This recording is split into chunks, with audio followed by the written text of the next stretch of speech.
Everyone, welcome to पवन वाग academy students. चलिए हम लोग अपने रिवीजन का क्लास 10th का सेकेंड चैप्टर स्टार्ट करते हैं। आप लोगों का first chapter heredity and evolution का पूरा रिवीजन मैं आप लोगों को करवा चुकी हूँ। आज हम लोग यहाँ पर सेकेंड चैप्टर का रिवीजन करने वाले हैं, जो कि है आप लोगों का life processes in living organism part 1, क्योंकि आप लोगों का जो थर्ड चैप्टर है वो है part 2 in life process in living organism. तो आज हम लोग यहाँ पर उसका बेसिक पढ़ेंगे पार्ट 1 में, फिर थर्ड चैप्टर का जब रिवीजन करेंगे तो आप लोगों का पार्ट 2 आ जाएगा, थोड़ा सा उसका हाई लेवल में। तो स्टार्ट करें। देखिए हम लोगों की अपनी लाइफ के जितनी भी लिविंग ऑर्गेनिज्म है, लिविंग ऑर्गेनिज्म आप लोग जानते ही है ना, लिविंग ऑर्गेनिज्म जो जिंदा रहते हैं, अपना जिंदा रहने के लिए सॉरी अपना जिंदा रहने के लिए बहुत सारी लाइफ प्रोसेसेस को परफॉर्म करते हैं। लाइफ प्रोसेस का मतलब ये नहीं होता जॉब करनी है, पढ़ना है, ये तो है ही है। These are the important parts to live in society. These are like education and job. These are the external processes which is very important, which are very important to live in society. But for the survival of our body, कि हमारी body को survive करने के लिए हमारी खुद की body को क्या क्या प्रोसेसेस परफॉर्म करनी पड़ती हैं, उसे हम बोलते हैं life process.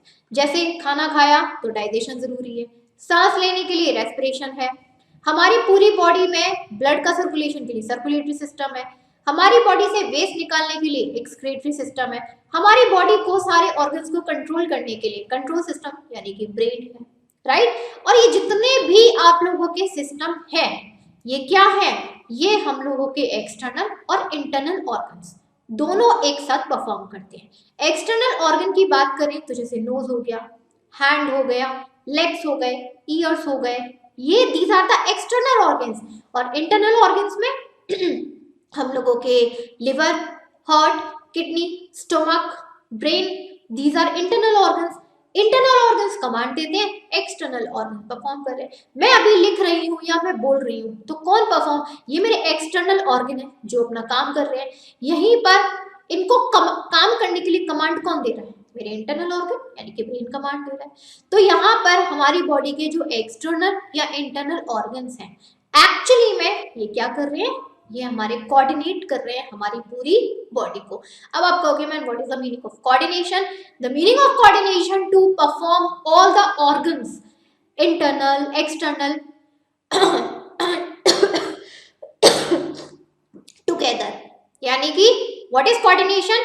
The function, the performance और द क्या बोल सकते हैं यहाँ पर, when the external and internal organs perform their function together, this is called coordination, right. और इस तरीके से हमारी पूरी बॉडी के जो फंक्शंस हैं वो परफॉर्म होते हैं। अब यहाँ पर बात आती है, चलो ठीक है, लाइफ प्रोसेस हो रही है, प्रोसेस परफॉर्म हो रही है, क्या इन प्रोसेस को परफॉर्म करने के लिए बच्चा आप ये बताओ, क्या हमें एनर्जी की जरूरत नहीं होती है?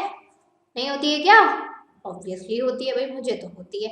अभी मैं आपको पढ़ा रही हूँ, मैं बात करके मतलब बोल रही हूँ, मैं लिख रही हूँ, मेरी कितने सारे ऑर्गन्स एक साथ काम कर रहे हैं। मेरा माउथ हो गया, मेरे हैंड हो गए, मेरा ब्रेन भी काम कर रहा है, डाइजेशन, सर्कुलेशन सब एक साथ चल रहा है ना, रेस्पिरेशन सब एक साथ चल रहा है। और इन सारी फंक्शंस को परफॉर्म करने के लिए we need lots of energy. I need definitely, हाँ, तभी इसलिए खा पी के आराम से सब पढ़ा रहे हैं। So we need lots of energy. और हमें एनर्जी कहाँ से मिलती है? कार्बोहाइड्रेट, फैट्स एंड लिपिड से। पता है ना, हम लोगों के न्यूट्रिशंस होते हैं, टोटल हम लोगों के 6 न्यूट्रिशन होते हैं। कार्बोहाइड्रेट होता है, फैट होता है, लिपिड्स और सॉरी फैट हो गया, प्रोटीन हो गया, विटामिन हो गए, मिनरल्स हो गए और वाटर हो गया। These are the 6 nutritive components, जिसमें से हम लोगों को सबसे ज्यादा एनर्जी किससे मिलती है? कार्बोहाइड्रेट, फैट्स या फिर लिपिड से। Lipids is the another form of fat, don't be confuse, what are lipids? Lipids are the another form of fat, ठीक है। और आप लोगों ने क्लास 8th और क्लास 9th में एक चीज और पढ़ी होगी कि हम लोगों ने, चलो ठीक है, कार्बोहाइड्रेट या फैट तो कंज्यूम कर लिए अपने बॉडी में, चलो ठीक है, हम लोगों ने कंज्यूम कर लिए। अब यहाँ पर हुआ क्या, हम लोगों ने जब कार्बोहाइड्रेट और फैट कंज्यूम किए, ये हमारे स्टमक में गए, ओके। स्टमक में जाने के बाद डाइजेशन प्रोसेस हुई। डाइजेशन में क्या हुआ, ये दोनों हम लोगों के जो कॉम्प्लेक्स फूड था, कार्बोहाइड्रेट और फैट, क्या कॉम्प्लेक्स है ना, बड़े बड़े पार्टिकल्स थे, ये हमारे स्मॉलेस्ट पार्टिकल में क्या हो जाते हैं, कन्वर्ट हो जाते हैं।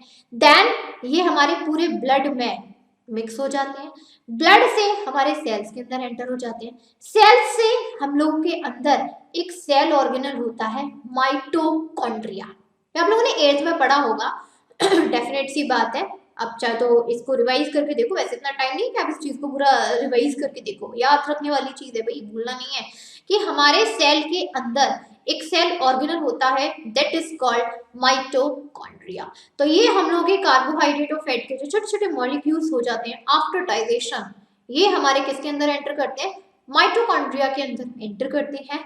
एंड देन माइटोकॉन्ड्रिया इन कार्बोहाइड्रेट और फैट्स के छोटे छोटे मॉलिक्यूल्स से हमें क्या प्रोवाइड करता है, एनर्जी प्रोवाइड करता है। कुछ उसके अंदर केमिकल रिएक्शंस होती हैं और कार्बोहाइड्रेट और फैट के छोटे छोटे मॉलिक्यूल्स को वो एनर्जी में कन्वर्ट कर देता है। तो और उसके बाद फिर क्या है, हम लोगों को एनर्जी मिलती है। और देखिए एक चीज और है कि चलिए फूड तो हमें मिलता ही मिलता है हमें, ठीक है, फूड तो हमारे सेल के अंदर एंटर हुआ, हमें एनर्जी दी, लेकिन without oxygen this energy is waste, बिना ऑक्सीजन के ये एनर्जी क्या है, बिल्कुल वेस्ट है, ये और समझ लीजिए बच्चा, राइट, समझे कि नहीं समझे, कि चलो ठीक है खाना तो हमारे सेल के अंदर चला गया, but with food we need oxygen also to get full energy. और ऑक्सीजन हमें किससे मिलती है, रेस्पिरेशन से। और हमारे ऑक्सीजन हमारे कौन से ऑर्गन में सबसे पहले एंटर करती है, लंग्स में एंटर करती है। लंग्स से हमारी ब्लड वेजल्स, नसें जिसे बोलते हैं ना हिंदी में नसें, किसी को अभी समझ में नहीं आ रहा होगा that what are blood vessels, क्योंकि अभी शायद आप लोगों ने इतना डीपली नहीं पढ़ा है, 9th में था, थोड़ा सा था, ज़्यादा नहीं था। तो जो हमारी ब्लड वेजल्स यानी कि जो नसें होती हैं वो हमारे लंग्स से कनेक्टेड होती हैं, ठीक। लंग्स के अंदर जो भी ऑक्सीजन आई ये ब्लड वेसल्स उसको एब्जॉर्ब कर लेती हैं और पूरे ब्लड में क्या कर देती हैं, सर्कुलेट कर देती है। और ब्लड के अंदर क्या प्रेजेंट होते हैं, सेल्स प्रेजेंट होते हैं हमारी बॉडी के, ऑब्वियस सी बात है। तो जब ये ब्लड वेसल्स ने लंग्स से ऑक्सीजन को कैरी अप किया, कहाँ ट्रांसफर कर दिया, किसके अंदर एंटर करवा दिया, सेल्स के अंदर एंटर करवा दिया, तो सेल्स को दोनों चीज मिल गई ना, फूड भी मिल गया, ऑक्सीजन भी मिल गई, उसका काम हो गया, अब वो हमें एनर्जी देता रहेगा। और इसी तरीके से हमारी पूरी बॉडी क्या कर रही है, कोऑर्डिनेट हो रही है और हमारे पूरे बॉडी का कंट्रोल सिस्टम बना रही है और एनर्जी का प्रोडक्शन भी हो रहा है, क्योंकि हमारी सारी लाइफ प्रोसेस की फंक्शनिंग के लिए हमें एनर्जी बहुत जरूरी है। और ये एनर्जी पता ही है फिर फ्रूट्स वेजिटेबल्स इन सबसे मिलती है। इसमें क्या बताना है जैसे कि हम लोग प्लांट्स की बात करें तो प्लांट्स अपना खाना खुद प्रिपेयर करते हैं, जिसे हम लोग बोलते हैं ऑटोट्रॉफ्स, राइट, अपना खाना खुद बनाते हैं और जितना उनको जरूरत होता है, जैसे आप लोगों को फोटोसिंथेसिस की प्रोसेस तो याद होगी, प्लांट्स फोटोसिंथेसिस की प्रोसेस को परफॉर्म करते हैं, उस टाइमिंग पर उनका प्रोडक्ट क्या बनता है, ग्लूकोज बनता है, और इसके अलावा ऑक्सीजन एंड यहाँ पर कुछ कंसंट्रेशन में जो वाटर है वो रिलीज हो जाता है, ये तो पता है ना। अब यहाँ पर ऑक्सीजन होती है प्लांट के लिए वेस्ट, वो एनवायरमेंट में रिलीज कर देते हैं, वाटर भी जितना यूज हो पाता है यूज कर लेते हैं, बाकी का इवोपरेट हो जाता है, ग्लूकोज भी। अब ग्लूकोज सपोज करो प्लांट में 70% बना है, ठीक है, परसेंट के हिसाब से ले लो, प्लांट को नीड थी सिर्फ 40% की, ठीक है, यानी कि प्लांट को जितनी नीड थी 40% की उतना ग्लूकोज उसने क्या कर लिया, यूज कर लिया। अभी कितना बचा है यहाँ पर, 30% बचा, 30% बचा ना, तो ये 30% ग्लूकोज किस में कन्वर्ट हो जाता है, स्टार्च में कन्वर्ट हो जाता है, और प्लांट के फ्रूट लीव्स स्टेम्स और रूट्स में जाके स्टोर्ड हो जाता है। और हम लोग फ्रूट लीव्स स्टेम रूट्स यही सब तो खाते हैं, जिनसे हमें क्या मिलता है, स्टार्च मिलता है, यही चीज होती है। और फिर हम लोगों को उससे एनर्जी मिलती है। ध्यान रखिएगा, जैसे हम लोग, मैंने बात करी, हम लोग carbohydrate, fat, protein, vitamin, mineral, इन सारी चीज़ों को कंज्यूम करते हैं। तो अब मैंने बोला कि हम लोग स्टार्च खा रहे हैं, प्लांट से हमें स्टार्च मिल रहा है, तो बच्चा ये बताओ एक्चुअली में कार्बोहाइड्रेट इज अ कैटेगरी, पता है ना, जैसे विटामिन इज अ कैटेगरी जिसमें vitamin B, vitamin C, vitamin A, vitamin B12, vitamin K, vitamin D, these are the category, these are the subcategories. Vitamin is the category and vitamin B, C, D, K, these are the subcategories. Same as it is carbohydrate is a category. अब इसमें भी काफी सारे होते हैं, इसमें glucose भी आ जाता है, इसमें स्टार्च भी आ जाता है, फ्रक्टोज भी आ जाता है सुक्रोज भी आ जाता है। आते कि नहीं आते? तो स्टार्च भी किसकी कैटेगरी है? एक तरीके से कार्बोहाइड्रेट है। बस अब तो कंफ्यूज नहीं हो गए अब देखिए हम लोगों को कार्बोहाइड्रेट किससे मिलता है ये भी देख लेते हैं। Milk, fruit, jaggery, sugar cane, vegetable, potato, sweet meat, wheat, maize, ragi, ज्वार, मिलेट्स, राइस। इससे हम कार्बोहाइड्रेट मिलेंगे, खाया करिए, एनर्जी मिलेगी। And we get 4 kilo calorie energy per gram of carbohydrate. इसमें कहा गया है कि अगर 1 ग्राम कार्बोहाइड्रेट हमें लेते हैं तो हमें कितने किलो एनर्जी मिलती है? 4 किलो कैलोरी। एनर्जी को कैलोरीज में ही हम लोग करते हैं ना। आपने देखा भी होगा जो प्लेयर्स होते हैं सॉरी स्टूडेंट, थोड़ा सा गला खराब है। हमारे जो स्पोर्ट्स होते हैं, स्पोर्ट्स पर्सन होते हैं, फिर प्लेयर्स होते हैं, वो सबसे ज्यादा कार्बोहाइड्रेट को कंज्यूम करते हैं, क्योंकि ये क्या है? ये इंस्टेंट एनर्जी प्रोवाइडर है। कार्बोहाइड्रेट को हम लोग इंस्टेंट, ठीक है, कार्बोहाइड्रेट क्या है यहाँ पर? कार्बोहाइड्रेट एक इंस्टेंट एनर्जी प्रोवाइडर है। आपको देख लीजिए, आप लोगों ने सपोज करो सुबह से खाना नहीं खाया है, डायरेक्ट रात को खा रहे हो, लेकिन अगर आपने रोटी खाई है, लाइक वो फूड खाया है जिसमें कार्बोहाइड्रेट है, आप सुबह से वीक महसूस कर रहे होगे, आपको को ऐसा लग रहा होगा पता नहीं क्या चीज क्या है, आपको वीक महसूस हो रहा होगा, राइट। लेकिन जैसे ही आप लोगों ने वहां पर रोटी वगैरह जो भी खाया कार्बोहाइड्रेट का, you will feel like full of energetic, आपको ऐसा लगा एनर्जी मिल गई। सेम एज इट इज आप लोगों ने देखा भी होगा, एड वगैरह आते रहते हैं यूट्यूब पर, टीवी पर, सब कहीं पर भी देख लो कि दैट कोई भी प्लेयर है तो अपने साथ ग्लूकोज की बोतल रखता है, कुछ ऐसे फूड स्टफ का ऐड करता है जिसमें कार्बोहाइड्रेट होता है, राइट, कि इसे खाइए एनर्जी आएगी। क्यों? क्योंकि कार्बोहाइड्रेट इंस्टेंट एनर्जी प्रोवाइडर है, आप खाएंगे आपको 10 मिनट बाद क्या आ जाएगी? एनर्जी आ जाएगी गॉट इट। अब देखिए यहाँ पर आपका नेक्स्ट है living organism and energy production. इसमें हम लोग जो मेन पढ़ेंगे एनर्जी प्रोडक्शन पढ़ेंगे। मैंने आपको ये तो बता दिया कि we need energy to perform any function, right, हमें किसी भी फंक्शन को परफॉर्म करने के लिए एनर्जी की जरूरत है। अब एनर्जी का प्रोडक्शन होता कैसे है ये भी तो हमें जानना है। मैंने तो सिर्फ अभी आपको ऊपर ऊपर बता दिया, अब मैंने क्या बता दिया? ऊपर ऊपर बता दिया। खाना था, खाना सेल के अंदर गया, ऑक्सीजन था, ऑक्सीजन सेल के अंदर गया, एनर्जी मिल गई। लेकिन उसके अंदर भी तो कुछ केमिकल रिएक्शन होती है, कुछ डीप वाली रिएक्शन होती है, तो वो हमें वही रिएक्शन पढ़नी है। देखिए, respiration occurs at 2 levels as body and cellular level. देखिए, हमारी बॉडी में रेस्पिरेशन 2 स्टेजेस पर होती है, एक होती है बॉडी के लेवल पर, एक होती है सेलुलर लेवल पर। देखिए, बॉडी पहले मैं बता देती हूँ बॉडी का, क्योंकि बॉडी में ज्यादा नहीं है। मेन जो हमें पढ़ना है वो सेलुलर लेवल। सेलुलर लेवल मतलब जो खाना और ऑक्सीजन सेल के अंदर जाते हैं तब जाके होती है मेन रिएक्शन, उस स्टेज को बोलते हैं सेलुलर लेवल। देखो, बॉडी में क्या है? बॉडी में तो सिंपल हमारे होते हैं लंग्स। अगर आपसे पूछे कि आप रेस्पिरेशन कौन से ऑर्गन से कर रहे हो, आप क्या कहोगे? भाई लंग्स में जा रही है हमारी ऑक्सीजन, कहोगे कि नहीं कहोगे? लंग्स में हमारी ऑक्सीजन जा रही है और कार्बन डाइऑक्साइड रिलीज हो रही है ना, ये चीज हो रही है। ये हो गया बॉडी लेवल तक। लंग्स क्या है? एक ऑर्गन है, किसके अंदर प्रेजेंट है? हमारे बॉडी सिस्टम के अंदर प्रेजेंट है। तो जब रेस्पिरेशन हम लोगों ने करी, हम लोगों की बॉडी में जो रेस्पिरेशन परफॉर्म होती है उसमें ऑक्सीजन अंदर जा रही है, कार्बन डाइऑक्साइड बाहर निकल रही है, दोनों का एक्सचेंज हो रहा है, तो ये होता है हम लोगों का बॉडी लेवल। खत्म, आगे इसमें पढ़ना ही नहीं है, यही है बॉडी लेवल, ठीक है। अब यहाँ पर आते हैं हम लोग सेलुलर लेवल पर। सेलुलर लेवल को सिंपल में बोला जाए तो सेल्स स्टेज पर। हमारी बॉडी में क्या होते हैं? बहुत सारे सेल्स होते हैं।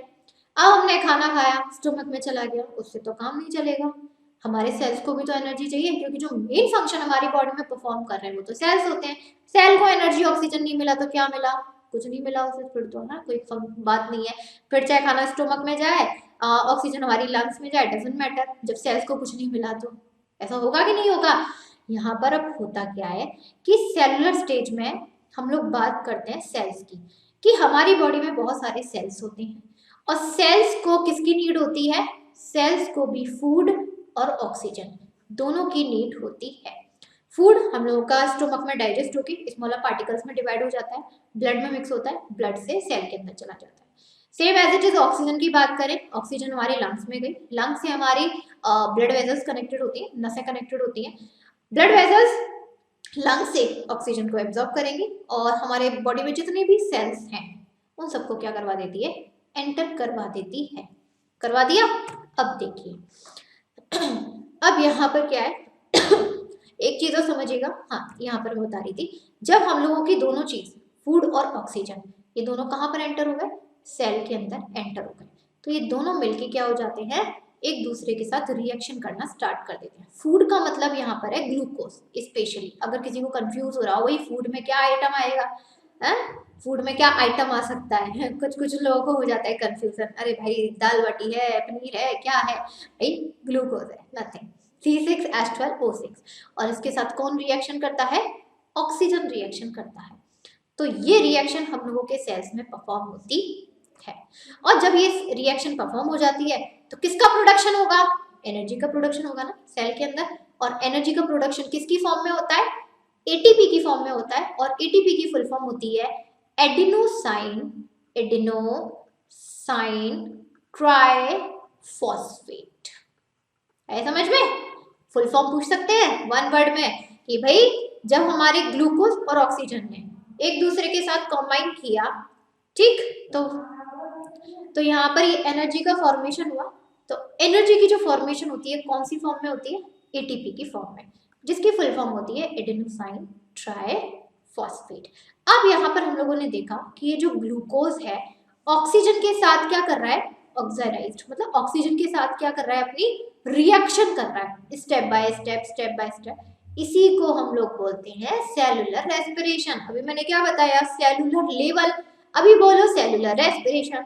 बात तो एक ही है, यानी कि जब ग्लूकोज भी हमारा सेल के अंदर एंटर हो गया, ऑक्सीजन भी सेल के अंदर एंटर हो गया, दोनों रिएक्शन करेंगे स्टेप बाय स्टेप, एनर्जी का फॉर्मेशन करेंगे एटीपी की फॉर्म में, दैट होल प्रोसेस और the whole reaction is called cellular respiration. Got it. यहाँ पे डेफिनेशन आती है 2 मार्क्स की, तो याद रखिए। अब यहाँ पे जो सेल्यूलर रेस्पिरेशन है वो भी हमारी 2 तरीके से होती है, एक होती है एरोबिक, एक होती है यहाँ पर anaerobic.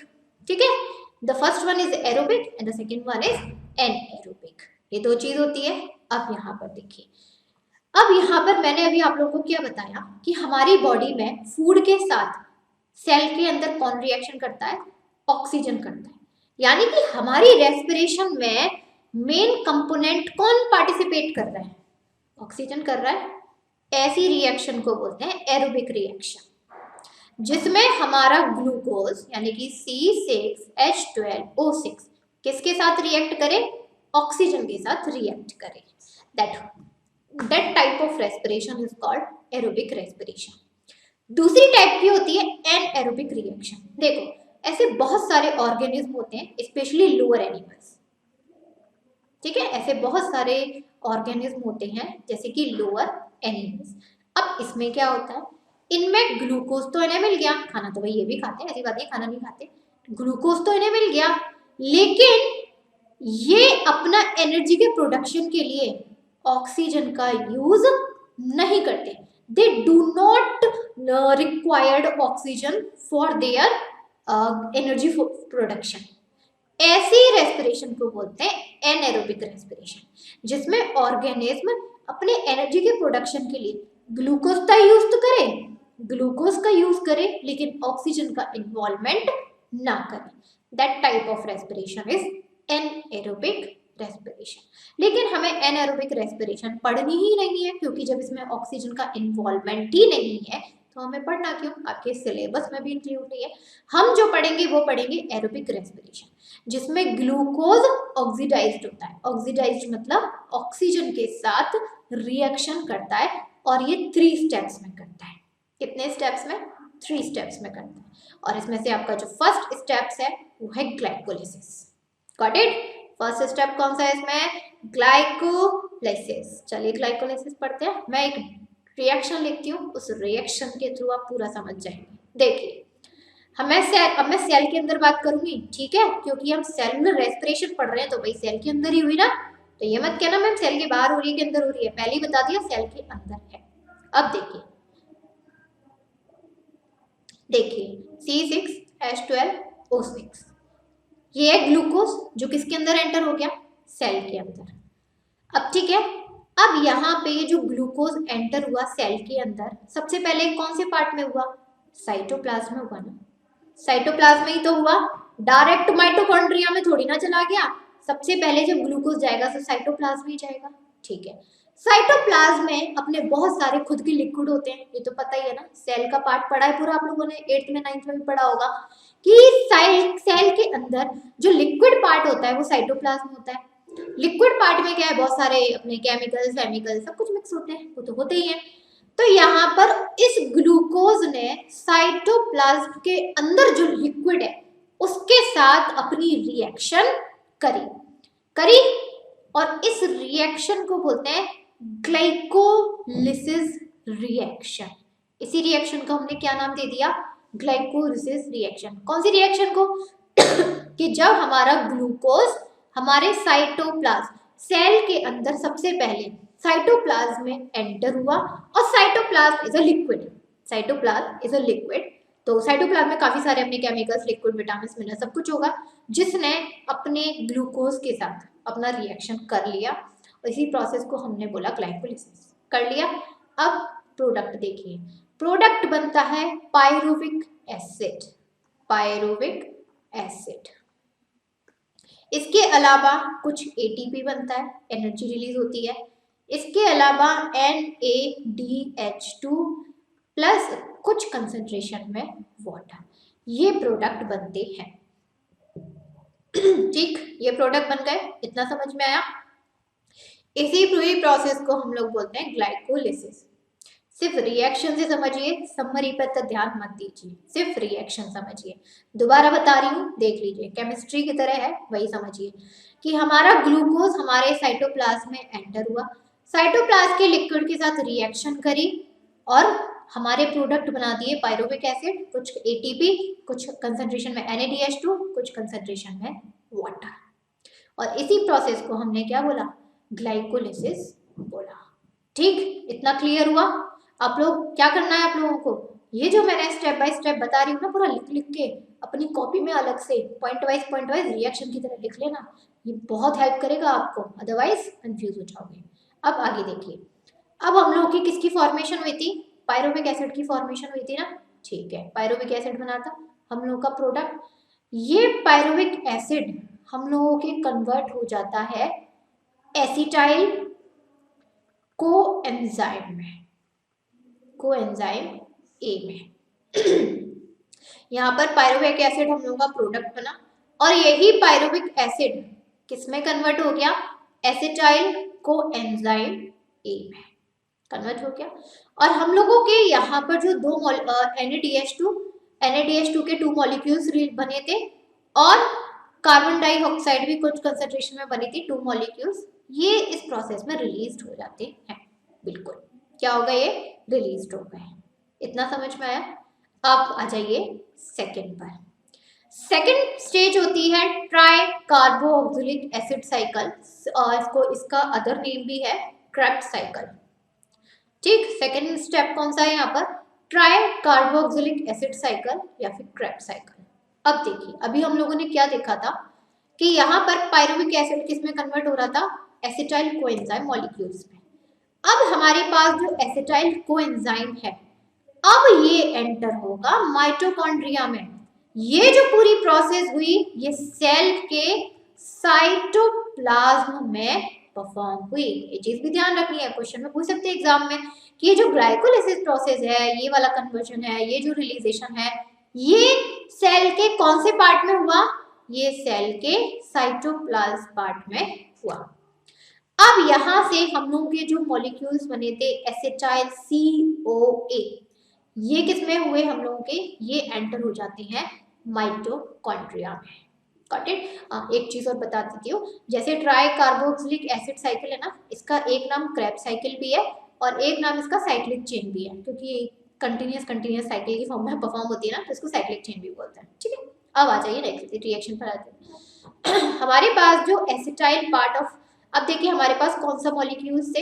Acetyl coenzyme A, 2 molecules थे, एसिटाइल अलग है, कोएंजाइम अलग है, 2 मॉलिक्यूल्स हैं। इसमें से जो एसिटाइल वाला पार्ट है, सिर्फ कौन सा? सिर्फ एसिटाइल वाला पार्ट, ये ऑक्सीजन के साथ मिक्स्ड होता है।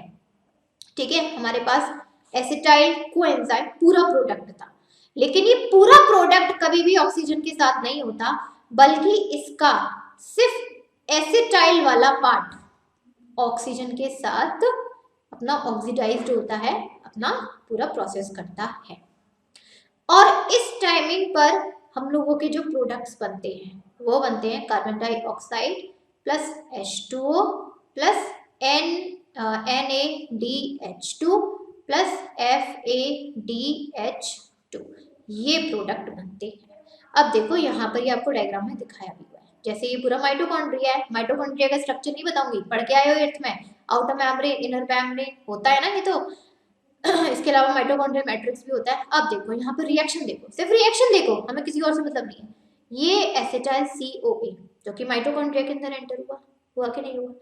अब इस एसिटाइल ने किसके साथ कॉम्बिनेशन किया, ऑक्सीजन के साथ कॉम्बाइन किया। ठीक है, ऑक्सीजन के साथ कॉम्बाइन करने के बाद किस किस की फॉर्मेशन हुई, यहाँ पर NaDH की फॉर्मेशन हुई, NaDH2 की फॉर्मेशन हुई, यानी कि 2 NaDH निकले ना, तो NaDH2। ठीक है, इसके अलावा FeDH2, इसके अलावा कार्बन डाइऑक्साइड, और कुछ कंसंट्रेशन में वाटर भी रिलीज हो जाता है। यहाँ लिखा नहीं है, कुछ कंसंट्रेशन में वाटर भी रिलीज होता है। ये होती है हम लोग की ट्राई कार्बोक्सिलिक एसिड साइकिल, और ये कंटिन्यूअस चेन में ऐसी परफॉर्म होती है, इसलिए हम लोग इसको साइक्लिक चेन भी कहते हैं। और थर्ड स्टेप आती है यहाँ पर electron transfer chain reaction. Electron transfer chain reaction ये वाली आती है। अब देखिए इसमें होता क्या है, यहाँ पर हम लोग के 2 मॉलिक्यूल्स बने थे, NaDH2 FeDH2 बने थे ना इस पूरे चेन रिएक्शन में। अब देखिए, due to these 3 molecules of ATP are obtained from each NaDH2 molecule and 2 molecules of ATP from FeDH2 molecule. All पहले से पहले मैं फर्स्ट वाला पॉइंट पढ़ देती हूँ। During all our processes participate in electron transfer chain reaction. ये जो हम लोग के मॉलिक्यूल्स हैं NaDH2 FeDH2, ये हमारे इलेक्ट्रॉन ट्रांसफर चेन रिएक्शन में पार्टिसिपेट करते हैं। इनमें होता क्या है, हमारे जो NaDH2 था ये हमारे ATP के 3 मॉलिक्यूल्स को प्रोड्यूस करता है, और FeDH2 मॉलिक्यूल्स हमारे 2 मॉलिक्यूल्स ATP के प्रोड्यूस्ड करता है। और कुछ कंसंट्रेशन में वाटर भी रिलीज होगा। वाटर तो हर रिएक्शन में थोड़ा बहुत अपना रिलीज ऑफ फॉर्म होता ही होता है। और ये जो पूरी रिएक्शन है इलेक्ट्रॉन चेन रिएक्शन, ये भी माइटोकॉन्ड्रिया में परफॉर्म होती है, कहीं और परफॉर्म नहीं होती है। So a molecule of glucose is completely oxidized in aerobic reaction and molecules of carbon dioxide and water are produced along with energy. अब हम लोगों ने देखा कि हमारे पास जो ग्लूकोज था, पहले उसने ग्लाइकोलिसिस परफॉर्म किया, एसिटाइल में कन्वर्ट हो गया, पायरुविक एसिड एसिटाइल, फिर उसने ऑक्सीजन के साथ रिएक्शन किया पूरी तरीके से, फिर ऑक्सीजन का रिएक्शन करने के बाद 2 प्रोडक्ट बने NaDH2 FeDH2 मेन। इन्होंने ATP की फॉर्मेशन करी 3 मॉलिक्यूल और 2 मॉलिक्यूल की, राइट। बदले में हम लोग की कार्बन डाइऑक्साइड और जो वाटर है वो हम लोग के प्रोड्यूस्ड हुए और रिलीज हो गए, और हम लोगों की जो ATP यानी कि जो एनर्जी की फॉर्म है वो हमारी क्या हो गई, प्रोड्यूस्ड हो गई। ATP की फुल फॉर्म देख लीजिए बताया भी था मैंने, एडेनोसाइन ट्राइफॉस्फेट, जो कि एनर्जी रिच मॉलिक्यूल्स कहे जाते हैं। ठीक है, और एडेनोसाइन ट्राइफॉस्फेट, और ये जो तीनों फॉस्फेट हैं एक दूसरे से बॉन्ड बना के रहते हैं, ऑब्वियसली बात है। अब ये जो एनर्जी है ये हमारे सेल्स में स्टोर रहती है, जब हमें जरूरत पड़ती है तो हमें उसका यूज कर लेते हैं। ठीक, and the ATP triphosphate molecule formed from adenosine ribonucleoside. एक चीज और ध्यान रखिएगा, ये जो ATP के ट्राइफॉस्फेट मॉलिक्यूल्स हैं ये एक्चुअली में एडेनोसाइन राइबोन्यूक्लियोसाइड से फॉर्म्ड होते हैं, जो कि हमारे सेल के अंदर प्रेजेंट होते हैं। इसके अलावा नाइट्रोजीनियस कंपाउंड एडेनाइन, एडेनाइन हमेशा एक नाइट्रोजीनियस कंपाउंड है, और जो फॉस्फेट ग्रुप है वो पेंटेज शुगर राइबोज, और यहाँ पर इट कंटेन्स ATP के अंदर ना 3 कंपाउंड होते हैं, नाइट्रोजीनियस कंपाउंड होते हैं, एडेनाइन होता है, पेंटोज शुगर राइबोज होता है, और 3 फॉस्फेट के ग्रुप होते हैं। और हमें एनर्जी जितनी चाहिए होती है उस हिसाब से ATP के जो फॉस्फेट हैं वो ब्रेक होते चले जाते हैं, इसीलिए हम लोग इसको energy currency of the cell भी कहते हैं। अगर आपसे कोई क्वेश्चन पूछे what is the energy currency of the cell, it is ATP, क्योंकि यही हमारे बॉडी के अंदर फॉर्म हो रही है और इसी से हम लोग को एनर्जी मिल रही है। कोई कोई कभी हम लोग की एनएडी की फुल फॉर्म भी पूछ लेता है, तो निकोटिनाइड निकोटिनएमाइड एडेनाइन डाइन्यूक्लियोटाइड। एफएडी की फुल फॉर्म की बात करें तो फ्लैविन एडेनाइन डाइन्यूक्लियोटाइड। ठीक है, ये दो एंजाइम्स हैं जो कि हमारे सेल्स में सेलुलर रेस्पिरेशन के लिए बहुत ही इंपॉर्टेंट होते हैं। ये आप लोगों का कट पार्ट है, तो ये आप लोगों को पढ़ना नहीं है। आई होप ये पता ही होगा। इसके अलावा ये भी वैसे कब कट पार्ट है, लेकिन स्टिल मैं आप लोगों को बता देती हूँ। इसमें ये लिखा गया है हो सकता है कभी आपसे पूछ लिया जाए। इसमें ये बोला गया है कि जब हम लोग फास्ट वगैरह कर लेते हैं या फिर हम लोग भूखे हैं, काफ़ी देर से खाना नहीं खा पाए हम लोग किसी कंडीशन की वजह से, तो कार्बोहाइड्रेट तो हमारी बॉडी में फिनिश हो जाता है। ठीक, मैंने कार्बोहाइड्रेट का क्या बताया था, कार्बोहाइड्रेट तो हमें क्या है, इंस्टेंट एनर्जी प्रोवाइड करता है। हम लोगों ने कार्बोहाइड्रेट खाया, हम लोग को तुरंत एनर्जी मिल गई और यूज्ड हो गई। लेकिन जब हम लोग फास्ट या फिर हम लोग खाना वगैरह नहीं खा पाते हैं काफ़ी टाइम तक, तो इसमें क्या होता है, तो हम लोगों के जो फैट्स होते हैं फिर वो हमें एनर्जी देते हैं। क्या करते हैं, फिर वो हमें एनर्जी देते हैं। फैट्स को हम लोग क्या कहते हैं, स्टोर्ड एनर्जी भी कहते हैं, क्योंकि हम लोग जो फैट खाते हैं ना वो कभी इंस्टेंट एनर्जी नहीं देते। फैट हमें कभी इंस्टेंट एनर्जी नहीं देते, ये चीज और ध्यान रखना। फैट की एनर्जी हमारी बॉडी में क्या है, स्टोर्ड हो जाती है। फैट की एनर्जी क्या हो गई, हमारी बॉडी में स्टोर्ड हो गई। अब जब कभी भी हम लोगों ने खाना नहीं खाया, काफी देर तक फास्ट है, भूखे हैं, तो हम लोगों को वही एनर्जी तो चाहिए काम करने के लिए। कार्बोहाइड्रेट हमारी बॉडी में बचा नहीं है, जितना था यूज्ड हो गया। ऐसी कंडीशन में हमारी बॉडी में जो फैट की एनर्जी होती है स्टोर, अब वो होता है फैट की एनर्जी अगेन वही प्रोसेस परफॉर्म करती है। एसिटाइल सीओ में कन्वर्ट हो जाएगी, ऑक्सीजन के साथ रिएक्शन करेगी, क्रेब्स साइकिल होगी, इलेक्ट्रॉन चेन रिएक्शन होगी, सारी वही स्टेप्स फॉलो होते हैं और हमें कुछ समय के लिए एनर्जी मिल जाती है। और बेटर है फिर टाइम आप लोग टाइम से खाना खा लो, कार्बोहाइड्रेट खा लो, दैट्स बेटर। ओके, यहाँ पे देखिए अभी हम लोगों ने क्या देखा था, हम लोग की जो रेस्पिरेशन है दो तरीके से है, सेलुलर रेस्पिरेशन और सॉरी एरोबिक रेस्पिरेशन और एनारोबिक रेस्पिरेशन। तो आप दोनों का देख लो। यहाँ पे देखो, यहाँ पे आप लोगों का ये एनारोबिक वाला है, ठीक है, ये एनारोबिक वाला है, ये एरोबिक वाला है। देखिए, जब एरोबिक रिएक्शन में हम लोग कार्बोहाइड्रेट खाते हैं यानी कि ग्लूकोज, ग्लाइकोलाइसिस परफॉर्म होता है, पायरुविक एसिड बनता है, उस वो एसिटाइल सीओ में कन्वर्ट हो जाता है, क्रेब्स साइकिल होती है, ये प्रोडक्ट बन जाता है। अगर प्रोटीन से कैसे एनर्जी मिलती है, प्रोटीन पहले अमीनो एसिड में कन्वर्ट होते हैं and then amino acid convert हो जाते हैं डायरेक्ट एसिटाइल सीओ में, फिर वही रिएक्शन। लिपिड्स पहले फैटी एसिड्स में कन्वर्ट होते हैं, फिर फैटी एसिड्स अगेन उसी रिएक्शन एसिटाइल सीओ में कन्वर्ट हो जाते हैं एंड देन वही रिएक्शन। एनारोबिक की बात करें तो देखो, एनारोबिक में क्या है, मैंने क्या बताया, ग्लूकोज तो भाई हर किसी को मिलेगा, राइट, कार्बोहाइड्रेट तो हर कोई ऑर्गेनिज्म खाता है, पहले वो ग्लाइकोलिसिस की परफॉर्म करती है। अब ग्लाइकोलिसिस में ठीक है पायरुविक एसिड बनता है, ग्लाइकोलिसिस से कौन सा प्रोडक्ट बनेगा, पायरुविक एसिड बनेगा। अब पायरुविक एसिड ये तीन तरीके से है, ठीक है। पहला है कि पहली कंडीशन है कि किसी ऑर्गेनिज्म में पायरुविक एसिड बना, उसने फर्मेंटेशन प्रोसेस करी, फर्मेंटेशन से अल्कोहल बना और यहाँ पर ईस्ट, ये होता है पूरा ईस्ट का। यहीं पर हम लोग बात करें दूसरे में, कभी कभी किसी ऑर्गेनिज्म में फर्मेंटेशन प्रोसेस हुई, फर्मेंटेशन प्रोसेस में लैक्टिक एसिड हुआ और ये किसमें परफॉर्म होता है हम लोगों का, इराइथ्रोसाइट और मसल सेल्स में। एक कंडीशन ये है कि पायरुविक एसिड बन गया, फर्मेंटेशन की प्रोसेस हुई, ठीक, लेकिन प्रोडक्ट बने यहाँ पर विनेगर या फिर विटामिन, ये काफी सारे माइक्रोब्स में होते हैं। और एल्कोहल हमारा ईस्ट में बनता है, लैक्टिक एसिड बनता है मसल से या फिर इराइथ्रोसाइट्स में, और विनेगर विटामिन बनता है काफी सारे माइक्रोब्स में। ये होती है आप लोगों की एनारोबिक लिखा भी हुआ है, डिटेल में भी पढ़ते हैं। एनारोबिक रेस्पिरेशन इतना तो पढ़ ही लिया है, ऑक्सीजन के प्रेजेंस में तो होती नहीं है, और एनारोबिक होती किसमें है, स्पेशली बैक्टीरिया में परफॉर्म होती है। सिर्फ और सिर्फ वहां पर ग्लाइकोलिसिस और फर्मेंटेशन की प्रोसेस, दो ही स्टेप्स होते हैं। जैसे मैंने अभी आप लोगों को यहाँ पे तीन स्टेप पढ़े कि भाई पहले ग्लाइकोलिसिस हो गया, फिर आप लोगों का आप लोगों का क्रेब्स साइकिल हुई, फिर इलेक्ट्रॉन चेन वाला हुआ। यहाँ पर ऐसा कुछ भी नहीं है, ग्लाइकोलिसिस हुआ, ग्लूकोज ने ग्लाइकोलिसिस परफॉर्म करी, पायरुविक एसिड बन गया, पायरुविक एसिड फर्मेंटेशन की प्रोसेस करता है और अपना कोई भी प्रोडक्ट बना देता है। अल्कोहल बना सकता है, विनेगर बना सकता है, विटामिन बना सकता है, कुछ भी बना सकता है। लेकिन एक बात ये है कि यहाँ पर क्या है, ऑक्सीजन की प्रेजेंस तो होती नहीं है। ऑक्सीजन की प्रेजेंस नहीं है ना, तो ऐसी कंडीशन में जो एनर्जी है वो भी कम प्रोड्यूस्ड होती है। सपोज करो कि अगर इसमें ऑक्सीजन वाली है, एरोबिक रेस्पिरेशन की बात करें, अगर वहां पर 80% एनर्जी प्रोड्यूस्ड हो रही है तो एनएरोबिक में यानी कि बिना ऑक्सीजन की प्रेजेंस में ज्यादा से ज्यादा 20 या 30% एनर्जी प्रोड्यूस्ड होगी। और सही भी है, बैक्टीरिया 80% एनर्जी का करेंगे क्या है, इतना तो उनका काम भी नहीं होता है जितना वो यूज कर सके।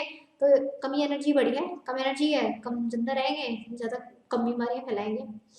ओके, समझ में आ गया होगा। अब देखिए यहाँ पे फर्मेंटेशन की प्रोसेस आ सकती है। एक्चुअली होता क्या है that pyruvic acid produce through glycolysis, ये तो पता है ना, पायरुविक एसिड किससे प्रोड्यूस हुए, ग्लाइकोलिसिस हुए। फिर ये किसी भी प्रोडक्ट में कन्वर्ट हो जाते हैं, अल्कोहल प्रोड्यूस कर सकते हैं, एंजाइम्स को प्रोड्यूस कर सकते हैं, विटामिन को, कुछ भी प्रोड्यूस करते हैं। इसी प्रोसेस को हम लोग बोलते हैं फर्मेंटेशन। और यहाँ पर हम लोग प्लांट्स और एनिमल्स की बात करें तो एरोबिक परफॉर्म होंगी, और हम लोग कहीं पर भी यहाँ पर बैक्टीरिया माइक्रोब्स की बात करें वो हमेशा एनएरोबिक रेस्पिरेशन को ही परफॉर्म करेंगे। और एनएरोबिक रेस्पिरेशन हमारी बॉडी में एक जगह और परफॉर्म होती है, मसल सेल्स में। देखो होता क्या है, जैसे हम लोग कहीं से रनिंग करके आ रहे हैं या वॉक करके आ रहे हैं, वॉक तो नहीं कह सकते, मैं रनिंग करके आ रहे हैं, आपकी सांस फूल जाती है ना, फूलती कि नहीं फूलती, दैट मीन आपकी बॉडी में जितनी ऑक्सीजन थी वो यूज्ड हो गई रनिंग करने में। अब आपकी बॉडी में ऑक्सीजन की क्या हो गई है, लैक हो गई है, लेकिन आपकी बॉडी को ऑक्सीजन की जरूरत है, आपकी बॉडी में उतनी ऑक्सीजन है नहीं। तो ऐसी कंडीशन में हमारी जो मसल्स हैं, क्योंकि भाई जो हम रन कर रहे हैं उसमें तो मसल्स का ही वर्क हो रहा है, ऐसी कंडीशन में मसल्स एनारोबिक रेस्पिरेशन, क्योंकि ऑक्सीजन तो है नहीं ना, जितनी ऑक्सीजन चाहिए उतनी नहीं है, तो ये बिना ऑक्सीजन के यहाँ पर ग्लूकोज को क्या नाम है, पायरुविक एसिड में बनाती है, ग्लूकोज से पायरुविक एसिड बनता है। पायरुविक एसिड को अगर ऑक्सीजन तो है नहीं यहाँ पे, तो पायरुविक एसिड कौन सी प्रोसेस करेगा, फर्मेंटेशन करेगा, और हमारी बॉडी में कौन सा एसिड बना देगा, लैक्टिक एसिड बना देगा। अब ये लैक्टिक एसिड हमारी बॉडी में कुछ समय के लिए एनर्जी प्रोवाइड कर देगा, 5 मिनट के लिए, 10 मिनट के लिए, जब तक कि हमारी बॉडी में दोबारा से ऑक्सीजन उसी लेवल पर वापस नहीं आ जाती। कभी कभी इसलिए आप लोगों की क्रैम्प भी सुना होगा, अरे यार बॉडी में क्रैम्प आ गया, क्यों, because of lactic acid. Lactic acid थोड़ा सा गाढ़ा होता है, सपोज करो ये लेग है, यहाँ पर मसल्स ने एनारोबिक रेस्पिरेशन परफॉर्म करी, यहाँ पर बन गया लैक्टिक एसिड, यहाँ से जा रही है ब्लड वेसल्स, यहाँ पर इकट्ठा हो गया लैक्टिक एसिड, दर्द होगा, जहाँ से ब्लड वेसल्स पूरी तरीके से क्रॉस नहीं हो पाएंगी, टेढ़ी हो जाएंगी, तो दर्द होगा ना, इसे बोलते हैं क्रैम्प। फिर इसको हटाने के लिए हम लोग सिकाई करें, बर्फ के पानी की स्प्रे यूज करें, दवाइयां यूज करें, मूव वॉलिनी पता नहीं क्या क्या यूज करते हैं। इससे क्या होता है, लैक्टिक एसिड के मॉलिक्यूल्स जहाँ इकट्ठा हुए हैं वहां से अलग अलग अलग जगह पे क्या हो जाते हैं, थोड़ा सा बिखर जाते हैं, और हमारी जो क्रैम्प है ठीक हो जाती है। Got it. अब यहाँ पे देखिए energy from different food components, हम लोग को कौन कौन से फूड कंपोनेंट से कितनी एनर्जी मिलती है इसमें ये बताया गया है। एक चीज़ और, जब हम लोग कार्बोहाइड्रेट एक्सेस खा लेते हैं तो हमारा जो कार्बोहाइड्रेट यानी कि जो ग्लूकोज है, अब यहाँ पर मैंने प्लांट का बताया था, प्लांट में जितना ग्लूकोज की रिक्वायरमेंट होती है वो उतना यूज कर लेते हैं और फिर कन्वर्ट कर देते हैं स्टार्च में, और स्टार्च हमारा स्टोर हो जाता है फ्रूट में, लीव्स में, या फिर आप लोग के रूट्स वगैरह में, उसे हम खाते हैं। सेम एज इट इज हमारी बॉडी में है, जब हमारी बॉडी में हम लोग ग्लूकोज ज्यादा हो जाता है तो वो किस में कन्वर्ट हो जाता है, ग्लाइकोजन में कन्वर्ट हो जाता है, और हमारी बॉडी के लिवर या फिर मसल्स में जाके स्टोर हो जाता है, और जब हमें जरूरत पड़ती है तो हम लोग कर लेते हैं। ठीक है। यहाँ पर यहीं पर हम लोग बात करें प्रोटीन, प्रोटीन भी हम लोगों को बहुत सारी चीज़ों से मिलता ही है, तो पता ही है, दूध से, दाल वगैरह से, ये सबसे मिलता है। और प्रोटीन की सबसे स्मॉलेस्ट यूनिट कौन सी होती है, अमीनो एसिड्स, ध्यान रखिएगा।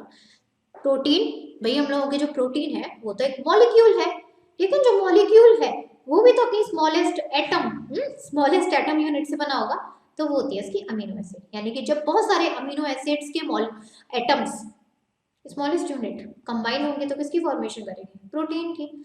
और जो एनिमल का प्रोटीन होता है ना उसे हम फर्स्ट क्लास प्रोटीन कहते हैं, ध्यान रखना। एनिमल का तभी तो आपने देखा है कि जो मॉमडन्स होते हैं जो मॉमडन्स होते हैं उनकी मतलब कितनी एनर्जी होती है उनके, उनके तो फेस पर ही नूर होता है वर्ड यूज कर रही हूँ, एकदम नूर होता है। क्यों? क्योंकि वो मीट खाते हैं, और जो मीट खाते हैं ना, जो एनिमल का जो प्रोटीन होता है फर्स्ट क्लास प्रोटीन कहा जाता है। चलिए, जब हम लोग 1 ग्राम प्रोटीन खाते हैं तो उससे हमें 4 किलो कैलोरी एनर्जी मिलती है, ये भी आप लोगों को याद रखना है। ठीक। और जो हम लोग प्रोटीन खाते हैं वो एक लार्ज मॉलिक्यूल होता है, और जब हमारा प्रोटीन हमारे स्टोमक में जाके डाइजेस्ट होता है वो छोटे छोटे यूनिट्स में डिवाइड हो जाता है, छोटे छोटे मॉलिक्यूल्स में, पार्टिकल्स में डिवाइड हो जाता है, that is called amino acids. और ये अमीनो एसिड्स फिर हमारे ब्लड वेसल्स से एब्सॉर्ब हो जाए, ब्लड वेसल्स उस पूरे अमीनो एसिड्स को, एनर्जी को जो हमें मिली है, हमारी पूरी बॉडी में हर एक सेल हर एक ऑर्गन में क्या है, ट्रांसपोर्ट कर दिया जाता है। ओके। एंड फिर हम लोगों की बॉडी क्या है, ग्रो करती है। इसमें आप देख भी सकते हो जैसे अमीनो एसिड है कहाँ कहाँ यूज होता है, हमारे skin, melanin, keratin, same as it is blood, haemoglobin, antibodies, muscles में actin, myosin, flexible, pituitary gland, बहुत सारे हार्मोन्स, पैनक्रियाज, इंसुलिन, ट्रिप्सिन, बहुत सारी मेम्ब्रेन, वेरियस एंजाइम्स, बोन्स में ऑसिन, इनकी फॉर्म में जाके स्टोर हो जाता है। ये डायग्राम है काफी इंपॉर्टेंट। अब आ जाते हैं लिपिड्स पे। लिपिड्स का मतलब फैटी होता है, कंफ्यूज नहीं होना है। लिपिड्स का मतलब क्या है, यहाँ पर फैटी होता है। यहाँ पर हम लोग के जो फैट है ना, the chemical bond between fatty acids and alcohol are called lipids. हम लोग क्या है, फैटी एसिड्स, यानी कि फैट के अंदर फैटी एसिड्स होता है, और जो अल्कोहल जो एक दूसरे से मिलके, अल्कोहल हमारी बॉडी में कहीं ना कहीं जाते ही रहता है। अब आपको कि मैं, हम तो खाते पीते नहीं है तो अल्कोहल कैसे चला गया। सपोज एक बात बताओ, अगर आपको खांसी हो गई, कफ सिरप लेते हो, अल्कोहल ही तो होता है। हम लोग कोई भी खाना वगैरह खाते हैं, कभी ना कभी उसमें अल्कोहल मिला होता है, बाहर की चीज़ों में specially like Coca Cola, cold drinks वगैरह, थोड़ा बहुत होता है, अल्कोहल है। दैट मीन हमारी बॉडी में अगर 0.0001% कहा जाए ना, अल्कोहल होता है, और ये अल्कोहल हमारी बॉडी में फैटी एसिड्स के साथ बॉन्ड बना के रहता है, उसी को हम लोग बोलते हैं लिपिड्स। ओके। अगर हम लिपिड्स को डाइजेस्ट करें ना, लिपिड्स को हम लोग ब्रेक करें, दो चीज में कन्वर्ट हो जाएगा, फैटी एसिड्स और अल्कोहल में, उसी का ही तो बॉन्ड है। ठीक है। फैटी एसिड्स हमारी ऑल ओवर बॉडी में डिस्ट्रीब्यूट होता है, ऐसा नहीं है सिर्फ गालों में भरा पड़ा है, हाथों में, पूरी बॉडी में डिफरेंशिएट होता है, पूरी डिस्ट्रीब्यूट होता है। ठीक। और बहुत सारे हमारे फंक्शंस में परफॉर्म भी करता है। यहाँ पर एक हमारे फॉस्फोलिपिड होते हैं। ठीक है, फॉस्फोलिपिड होता है जो हमारी प्लाज्मा मेम्ब्रेन होती है ना सेल के ऊपर, उसको प्रोड्यूस करने में हेल्प करता है। ये क्वेश्चन काफी इंपॉर्टेंट है, आ सकता है। इसके अलावा हम लोगों के जो फैटी एसिड्स हैं, हार्मोन्स जैसे कि प्रोजेस्टेरॉन, एस्ट्रोजन, टेस्टोस्टेरोन, एल्डोस्टेरोन, ठीक, एक्सॉन, जो नर्व सेल की एक्सॉन होती है उसकी कवरिंग में, प्रोडक्शन में हेल्प करता है। 1 ग्राम लिपिड से हमें 9 किलो कैलोरी एनर्जी मिलती है। और हम लोगों का जो फैट है वो हमारी बॉडी के अंदर जो एडिपोज कनेक्टिव टिश्यू होते हैं वहां स्टोर होता है। जैसे ग्लाइकोजन किस में होता था, हमारे मसल्स और लिवर में हो रहा था, तो फैट भी तो कहीं स्टोर होगा। हमारी बॉडी में फैट हमारी बॉडी के अंदर प्रेजेंट एडिपोज कनेक्टिव टिश्यू में स्टोर रहता है, और जब कभी भी हमें जरूरत पड़ती है मिल जाता है। ठीक, यहीं पर हम लोग बात करें विटामिन की। विटामिन हेट्रोजीनियस कंपाउंड कहे जाते हैं क्योंकि इसमें बहुत सारे विटामिन होते हैं। हेट्रोजीनियस का मतलब है डिफरेंट टाइप, तो विटामिन डिफरेंट टाइप्स के होते हैं, that's why it is called heterogeneous compound. A B C D E K, these are the mainly 6 types of vitamin. A D E K की बात करें तो ये फैट सॉल्युबल है, फैट में सॉल्युबल है, फैट में सॉल्यूट होते हैं। विटामिन बी और सी की बात करें तो ये वाटर सॉल्युबल है, सिर्फ वाटर में ही इसके सॉल्व होते हैं। एक होते हैं हम लोगों के FADH2, NADH2, ये हमारी ग्लाइकोलिसिस क्रैब साइकिल में प्रोड्यूस्ड होते हैं। विटामिन में और भी होते हैं, विटामिन B2 जिसे हम लोग बोलते हैं राइबोफ्लेविन, एक होता है विटामिन B3 जिसे हम लोग बोलते हैं निकोटिनामाइड। ये हमारे बॉडी में, हमारी बॉडी की ग्रोथ के लिए बड़े ही इंपॉर्टेंट होते हैं। और इसके अलावा बहुत सारे विटामिन हैं जो ऑलरेडी हमारी बॉडी में प्रोड्यूस्ड होते हैं। हमारी बॉडी में 60 से 70, 65 से 70% क्या है, वाटर की प्रेजेंस होती है। हमारा जो आधा वेट है ना, हमारे सेल का जो आधा वेट है 70% वेट वाटर का ही है, ये और ध्यान रखना है। और ब्लड प्लाज्मा की बात करें तो ब्लड प्लाज्मा में खुद 90% वाटर होता है। ठीक। और जब हम लोगों के सेल्स परफॉर्म करते हैं कोई भी फंक्शंस को, तो हमारी बॉडी से कुछ ना कुछ कंसंट्रेशन में वाटर की लॉस भी होती है, इसलिए तो हम पानी पीते हैं। जब लॉस नहीं होगा तो पिएंगे क्यों, लॉस होता है तभी पानी पीते हैं। इसलिए वाटर को हम लोग एक एसेंशियल न्यूट्रिशन भी कहते हैं। ठीक। अब यहाँ पर फाइबर्स की बात करें तो फाइबर्स भी हमारे न्यूट्रिशन में ही काउंट होता है। वैसे मैंने अभी आप लोगों को बताया नहीं, फाइबर्स भी हमारी न्यूट्रिशन में ही काउंट किया जाता है, क्योंकि फाइबर्स हमारी बॉडी में डाइजेस्ट नहीं होते। पता है बच्चों का क्वेश्चन भी आता है, आप लोगों को पता नहीं आया कि नहीं आया, कि हमारी बॉडी में फाइबर डाइजेस्ट क्यों नहीं होते। क्योंकि हमारी बॉडी में जब कुछ भी चीज डाइजेस्ट होती है तो वो सिर्फ केमिकल के थ्रू होती है, जिसको हम लोग बोलते हैं एंजाइम्स। तो हर एक फूड को डाइजेस्ट करने के लिए हमारी बॉडी में एंजाइम्स प्रेजेंट है, लेकिन फाइबर्स को डाइजेस्ट करने के लिए हमारी बॉडी में कोई भी एंजाइम्स ना प्रोड्यूस्ड होते हैं ना ही प्रेजेंट है। दैट्स वाई फाइबर्स कभी भी डाइजेस्ट नहीं होते, वो हमारी बॉडी में बढ़ते चले जाते हैं, बढ़ते चले जाते हैं, बढ़ते चले जाते हैं, बढ़ते चले जाते हैं, और जब पेट बढ़ जाएगा तो भाई रिलीज भी होगा।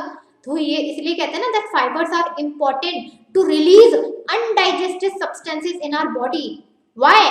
Because fibre can not digest, fibre digest नहीं हो सकते, वो सिर्फ इकट्ठा होते चले जाएंगे, इकट्ठा चले जाएंगे, अब कहीं इकट्ठा हो जाएंगे तो भाई निकलेंगे भी। दैट व्हेन डाइजेस्टेड फूड क्या है, निकल जाता है। और फाइबर्स हमें वेजिटेबल, फ्रूट्स और सीरियल इन सबसे मिलते हैं। Got it? अब नेक्स्ट आता है हम लोगों का सेल डिवीजन, जो कि हमारी लाइफ प्रोसेस का बहुत ही एसेंशियल पार्ट है, इंपॉर्टेंट है। एक बात बताओ, ये चीज तो आप लोगों ने भी पढ़ी होगी, जब यहाँ पर मेल और फीमेल फर्टिलाइज करते हैं अपने सेल को, ठीक, तो किसकी फॉर्मेशन होती है? जाइगोट की फॉर्मेशन होती है, जिसे हम लोग बोलते हैं यहाँ पर सिंगल सेल। बोलते कि नहीं बोलते? ये तो आप लोगों को पता है ना कि मदर और फादर के सेल्स क्या करते हैं, फर्टिलाइज होते हैं, जाइगोट की फॉर्मेशन करते हैं, और जाइगोट होता है सिंगल सेल। लेकिन हमारी बॉडी तो मल्टी सेल है या नहीं है? मल्टी सेल कैसे बनी? कि भाई इस जाइगोट ने, इस सेल ने अपने आप को बहुत सारे सेल्स में डिवाइड किया, करता चला गया, और अपने आप को सिंगल सेल से किस में कन्वर्ट कर लिया, मल्टी सेलुलर सेल में कन्वर्ट कर लिया, और एक ह्यूमन या पूरी बॉडी तैयार कर दी। तो that's why that cell division is an important life process. Cell division दो तरीके से होते हैं, एक होता है माइटोसिस, एक होता है मियोसिस। हमारी बॉडी में दो तरीके के सेल भी होते हैं, एक होते हैं सोमैटिक सेल्स, दूसरे होते हैं हम लोगों के स्टेम सेल्स। देखो यहाँ सॉरी एक होते हैं सोमैटिक या स्टेम सेल्स, बात एक ही है, एक होते हैं हम लोग के जर्म सेल्स। सबसे पहले हम लोग बात करते हैं यहाँ पर सोमैटिक सेल्स की। सोमैटिक सेल्स का मतलब होता है यहाँ पर जो हमारे बॉडी के कैरेक्टर्स, फीचर्स, वो हमारे बॉडी में चोट वोट लग जाती है, कुछ भी डैमेज हो जाता है, तो वो हमारे कौन रिपेयर करता है? वो होते हैं हमारे सोमैटिक सेल्स। एक होते हैं हम लोगों के जर्म सेल्स। जर्म सेल्स का मतलब होता है यहाँ पर सेक्स सेल्स। सेक्स सेल्स क्या है? जो कि बेबीज को प्रोड्यूस करने में हेल्प करें, ठीक, जो कि हमारी बॉडी में एक ही प्रोड्यूस्ड होते हैं। हमारी पूरी बॉडी में 99% कौन से सेल्स हैं? सोमैटिक सेल्स हैं। हाथ में देखो सोमैटिक सेल्स है, यहाँ पे आईज में देखो सोमैटिक सेल्स है, नोज में सोमैटिक सेल्स है, ईयर में सोमैटिक सेल्स, सब जगह तो सोमैटिक सेल्स है। जो हमारी बॉडी के जितने भी सेल हैं सब सोमैटिक सेल्स हैं। लेकिन जो जर्म सेल्स होते हैं वो कौन से सेल्स होते हैं? वो होता है हम लोगों का बेबी प्रोड्यूस करने वाले सेल, जो हमारे मेल और फीमेल में सिर्फ एक और एक होते हैं।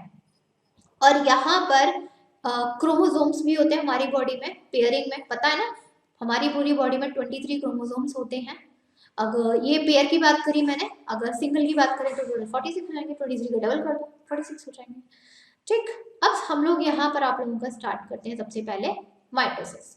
माइटोसिस कौन से सेल्स में होता है? सोमैटिक और स्टेम सेल्स में होता है। माइटोसिस में मेनली दो स्टेप्स होते हैं, एक होता है कैरियोकाइनेसिस, एक होता है साइटोकाइनेसिस। यहाँ देखो बच्चों, जैसे कि आप लोगों का एक सेल है, सेल के अंदर किसकी प्रेजेंस होती है? न्यूक्लियस की। जब सेल डिवाइड होगा तो ऑब्वियस सी बात है अपनी बॉडी को भी डिवाइड करेगा, यानी कि साइटोप्लाज्म को डिवाइड करेगा ना आधा आधा, और आधा आधा न्यूक्लियस भी डिवाइड होगा कि नहीं होगा? तो यहाँ पर दो स्टेप हो गए। पहला स्टेप है कैरियोकाइनेसिस, यानी कि जैसे ये सेल है, सेल के अंदर यहाँ पे ये न्यूक्लियस था, तो सेल डिवाइड होने से पहले तो न्यूक्लियस ही डिवाइड होगा, न्यूक्लियस हो गया दो पार्टीशन में, इसी प्रोसेस को बोलते हैं कैरियोकाइनेसिस। जब न्यूक्लियस डिवाइड हो गया तो सेल भी डिवाइड हो जाएंगे, ठीक, इसको बोलेंगे साइटोकाइनेसिस, यानी कि साइटोप्लाज्म डिवाइड हो गया। और ये जो कैरियोकाइनेसिस है, यानी कि जो न्यूक्लियस डिवीजन होता है हम लोगों के सेल में, ये 4 स्टेप में होता है। पहला आता है हम लोगों का प्रोफेज। पहला कौन सा आया? प्रोफेज आया। मैं बताती हूँ प्रोफेज में क्या होता है। देखिए हम लोगों की बॉडी में जैसे सेल की बात करेंगे, क्योंकि अभी कैरियोकाइनेसिस पढ़ रहे हैं तो मैं न्यूक्लियस की बात करूंगी, अभी मैं साइटोकाइनेसिस की नहीं कर रही हूँ, मैं कैरियोकाइनेसिस की बात कर रही हूँ जो कि न्यूक्लियस के अंदर होती है। ठीक, अब होता क्या है, हम लोग के न्यूक्लियस में क्या होता है, बहुत सारे हमारे न्यूक्लियस के अंदर क्या प्रेजेंट होते हैं, क्रोमोसोम्स प्रेजेंट होते हैं। मेन जो डिवीजन हो रहा है न्यूक्लियस का, दैट मीन क्रोमोसोम्स का डिवीजन है। हो रहा है कि नहीं हो रहा है? अब देखो हुआ क्या, हमारी बॉडी में जब क्रोमोसोम्स होते हैं ना, ऐसी थ्रेड की फॉर्म में होते हैं, धागे की फॉर्म में होते हैं, इस तरीके से धागे की फॉर्म में होते हैं। अब होता क्या है प्रोफेज में, ये जो क्रोमोसोम्स हैं ये अपना थिक होना स्टार्ट कर देते हैं और फाइबर यानी कि धागे की फॉर्म से अपना अलग अलग डिवाइड होना स्टार्ट हो जाते हैं। और हमारी बॉडी में हमारे सेल के अंदर एक सेल ऑर्गेनल होता है सेंट्रियोल, वो वैसे तो सेंटर में होता है लेकिन प्रोफेज स्टेज में ये दो कंडीशन में नॉर्थ और साउथ दोनों अपने तरीके से क्या है डिवाइड होना स्टार्ट हो जाता है। और न्यूक्लियस के ऊपर जो मेम्ब्रेन होती है ना न्यूक्लियस, वो पूरी क्या न्यूक्लियर मेम्ब्रेन वो एकदम न्यूक्लियस डिसअपियर हो जाती है, गायब हो जाती है। तो प्रोफेज में क्या हुआ, प्रोफेज में ये जो क्रोमोसोम है ये अपना अलग अलग हो जाते हैं, अपने पूरे पेयरिंग में आ जाते हैं, और जो सेंट्रियोल वाला ऑर्गेनल होता है वो यहाँ अपने कॉर्नर पे आ जाता है। सेकेंड होते हैं यहाँ पर मेटाफेज। अब देखो मेटाफेज में क्या होता है, मेटाफेज में क्या हुआ कि यहाँ पर ये जो सेंट्रियोल थे, ये सेंट्रियोल थे, ये क्रोमोसोम्स को यानी कि क्या करेंगे, अब यहाँ पर मेटाफेज में क्या हुआ, मेटाफेज में ये जो क्रोमोसोम्स हैं ये बीच सेंटर में आ जाते हैं। ये क्या है, एक सेकेंड,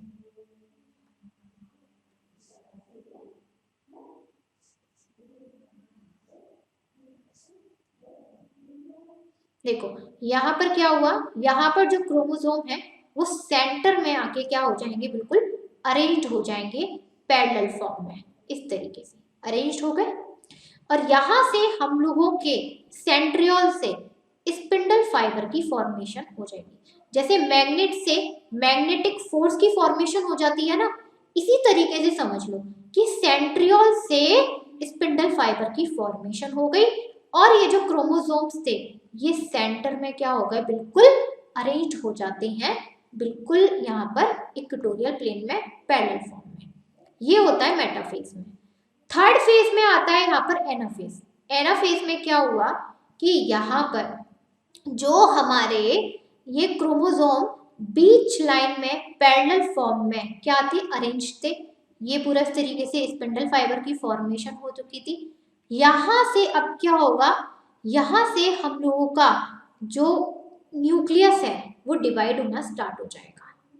ठीक है, यहाँ पर ये न्यूक्लियस डिवाइड होना स्टार्ट हो जाएगा। तो यहाँ पर न्यूक्लियस दो पार्ट में डिवाइड हो जाता है, जिसमें आधे क्रोमोसोम एक न्यूक्लियस के पास, टोटल कितने थे 46 थे, तो आधे 23 इस वाले न्यूक्लियस के पास, आधे 23 इस वाले न्यूक्लियस के पास अलग अलग चले जाते हैं।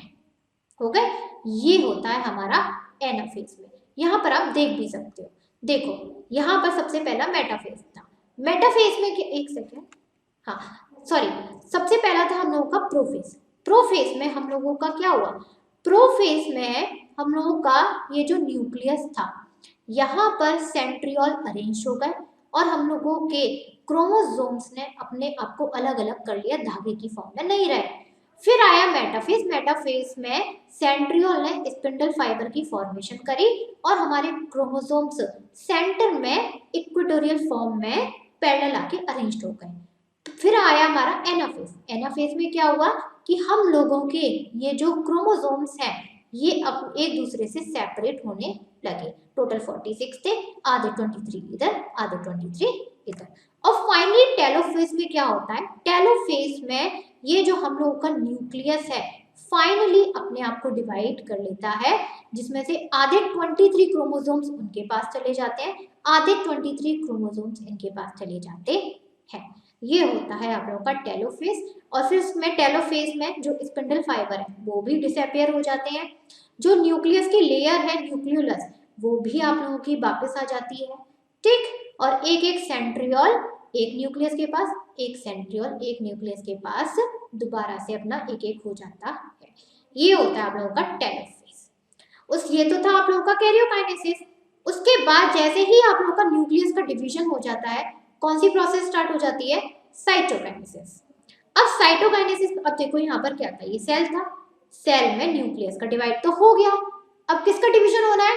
साइटोप्लाज्म का डिवीजन होना है। साइटोप्लाज्म का मतलब साइटोकिनेसिस होना है। अब इसमें क्या होगा, ये जो सेल है ना बीच में से ऐसे श्रिंक होता चला जाएगा, जैसे ऐसे था ऐसे होता चला जाएगा, ऐसे था ना, ऐसे सेल है, ये बीच में से श्रिंक होता चला जाएगा, तभी तो अलग होगा ऐसे ऐसे। तो बीच में जब ये श्रिंक हो रहा होता है तो इस पूरी श्रिंक डीपेंस होता चला जाता है, बिल्कुल ऐसे पतला सा होता चला जाएगा। ये जब ये ऐसा हो जाता है ना बिल्कुल ऐसे, बिल्कुल इसको बोलते हैं नॉच। इक्वेटोरियल में बीच सेंटर में ऐसे पिचक जाएगा बिल्कुल, इसको हम क्या बोलेंगे यहाँ पर? नॉच बोलेंगे। नॉच बोल दिया ना। और नॉच होने के बाद फिर ये क्या है, इस तरीके से डिटैच हो जाएगा, जिसकी वजह से हम लोगों के जो सेल हैं दो पार्ट में डिवाइड हो जाएंगे और हम लोगों की जो साइटोकाइनेसिस प्रोसेस है वो क्या हो जाएगी, पूरी तरीके से कंप्लीट हो जाएगी। हो गई। और यहाँ पर ये पूरी प्रोसेस हो जाती है माइटोसिस की। इसको आप लोग ना 11th और 12th में बहुत डिटेल में भी पढ़ोगे, और ये तो आप लोगों का थोड़ा सा ऊपरी था, आप इसको थोड़ा डिटेल में भी पढ़ोगे।